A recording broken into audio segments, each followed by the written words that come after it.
Post-mortem has revealed that Matthew Perry's death was accidental from acute effects of ketamine. The report from Los Angeles officials said that Perry was receiving ketamine infusion therapy for depression and anxiety. But what is ketamine? It's essentially a sedative that can be used as a recreational drug as well as to treat depression. I think Matthew Perry really wanted his legacy to be his ability to help others, and the fact that he did that every day. He was very much, he wasn't a selfish person. He was someone who wanted to share that he had a really hard time through a lot of his life, and he struggled with a lot of addiction issues, and he never hid from them, and he never, tried to cover them up or blame anyone else. He really just wanted to share that he got through it and he lived. In a world where we often feel alone in our struggles, it's crucial to understand that others share our experiences. This is particularly true for those grappling with addiction and mental health issues, as they often feel isolated and misunderstood. It's important to recognize that these challenges are not a reflection of personal failure, but rather symptoms of a disease that requires compassion and understanding. Recent developments surrounding the tragic death of beloved actor Matthew Perry have shed new light on the ongoing investigation into his passing. While his death was initially ruled accidental, law enforcement now suspects foul play, and multiple individuals could face charges. This turn of events has captivated the public, raising questions about who might be responsible and what really happened in the final moments of Perry's life. Matthew Perry, best known for his iconic role as Chandler Bing on Friends, passed away nearly 9 months ago, and his death has remained a topic of intense speculation. The controversy surrounding his untimely demise has only deepened as new information comes to light. According to sources, law enforcement believes that a female celebrity may be involved in Perry's death, adding another layer of intrigue to an already complex case. The driving force behind this renewed investigation is none other than Perry's stepfather, Keith Morrison. Morrison, a seasoned journalist, has been tirelessly advocating for a thorough examination of the circumstances surrounding Perry's death. His efforts have significantly increased the chances of criminal charges being filed, as he leverages his extensive network and experience to push for justice. Keith Morrison's involvement in the investigation is not just a professional duty, but a deeply personal mission. He was incredibly close to Perry, viewing him as a son, and he is determined to ensure that Perry's death is not in vain. Morrison's dedication to uncovering the truth and holding those responsible accountable has brought renewed hope to those seeking justice for Perry.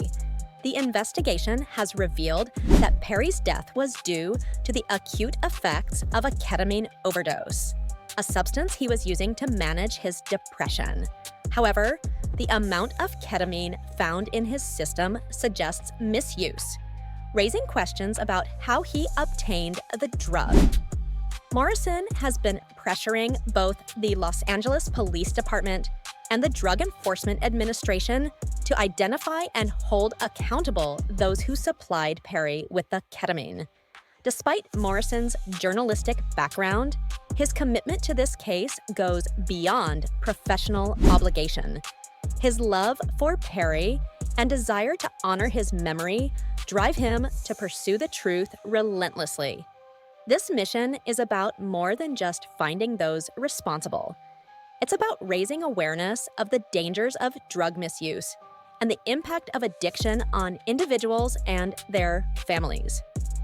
Matthew Perry was open about his struggles with addiction. Because I could go drinking, opiates, drinking, cocaine, like I could tell season by season by how I looked. Candidly sharing his experiences in his memoir, Friends, Lovers, and the Big Terrible Thing.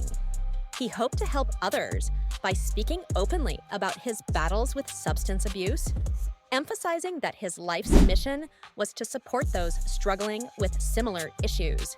Perry's legacy is not just his work on friends, but his commitment to helping others overcome their demons. As the investigation into Perry's death approaches its conclusion, law enforcement officials believe they are close to making arrests. The final decision on whether to press charges rests with the U.S. Attorney's Office, but there is growing confidence that multiple individuals will face legal consequences.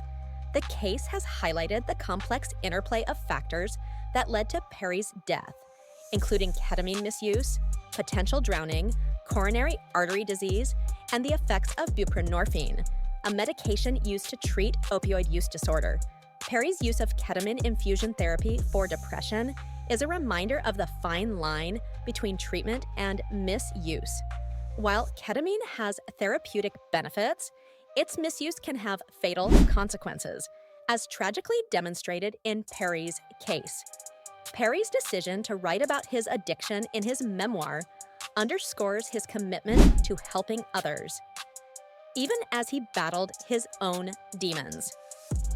One of the most intriguing aspects of the investigation is the involvement of Brooke Mueller, Charlie Sheen's ex-wife. Mueller, who had a close relationship with Perry, has been questioned multiple times about her knowledge of his death. Authorities have even confiscated her phone and laptops as part of their investigation. Mueller's cooperation with law enforcement suggests she may provide crucial information about Perry's final days. While Mueller is not considered a suspect, her insights could be invaluable to the investigation. Her connection to Perry and their shared experiences in Hollywood's rehab scene make her a key figure in understanding the circumstances surrounding his death. Mueller's involvement highlights the intricate web of relationships and influences that often accompany addiction and mental health struggles. As the investigation progresses, it appears that several individuals could face charges related to the distribution of controlled substances. These charges may include distribution resulting in death or conspiracy to distribute a controlled substance.